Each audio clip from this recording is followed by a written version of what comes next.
Hello, this is Benjamin from Messente, and in this video, I will show you how to set up the auto replace function.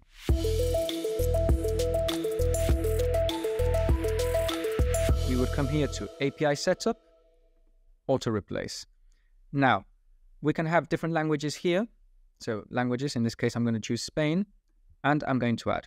What this is going to do is change certain characters that enforce the format of the SMS to change to Unicode to be kept in the proper formatting. This is important because this format here will make the message go to 70 characters versus this one here would keep the SMS at 160. So this way you can avoid overspending and you have a form of insurance or fail-safe in case you miss out and add these characters by accident. Again, multiple languages here. Feel free to reach out if you have any questions.